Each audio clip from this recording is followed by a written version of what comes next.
Баршаңызға сәлем достар, менің каналыма қош келдіңіз. Мен сіздерге бүгін жұмыста айтуға болмайтын 5 сөз айтатын боламын. Видеоның соңына дейін қарап лайк басуды ұмытпаңыз. Адам өмірінің шамамен жартысын жұмыста өтеді. Сәйкесінше тәуліктің 3-тен 1-інде жұмыстарымен араласамыз.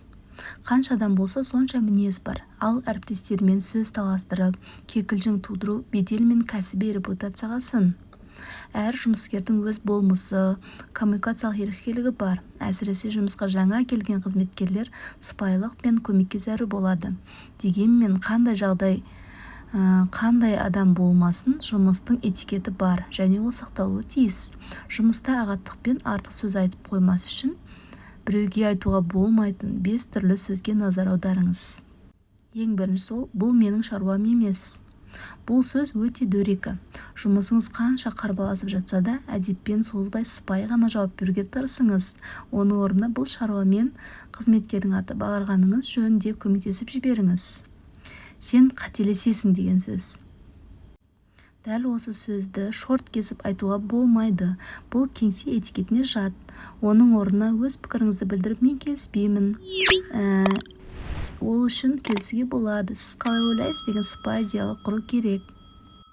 Келесі сөз, менің уақытым болмады. Бұлай ақталғанша тапсырма нақты қашан орындалатынын айтып, кешірім өтінген жөн. Келесі сөз, менің қолымнан келгеннің бәрін істедім деген сөзді айтуға болмайды. Өзіңіздің жұмысқа деген құлшыныңызды бұлай тұншықтырудың орнына, келесіде жақсы нәтижеге жету үшін нені жетілдіруім керегін айтсаңыз деп прогрессив ойға ұмтылыңыз.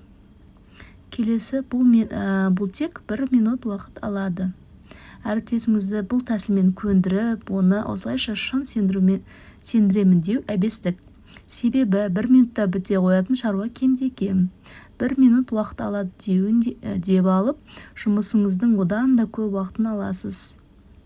Ыңғайсыз жағдайға тап болуыңыз мүмкін. Одан да диалог барысында бұл жұмыс осынша уақыт алады деп нақты айтқаныңыз дұрыс. Ал сіз жұмысыңызда бұл сөздердің қайсысын пайдаланасыз? Комментарийға жаза кетіңіз.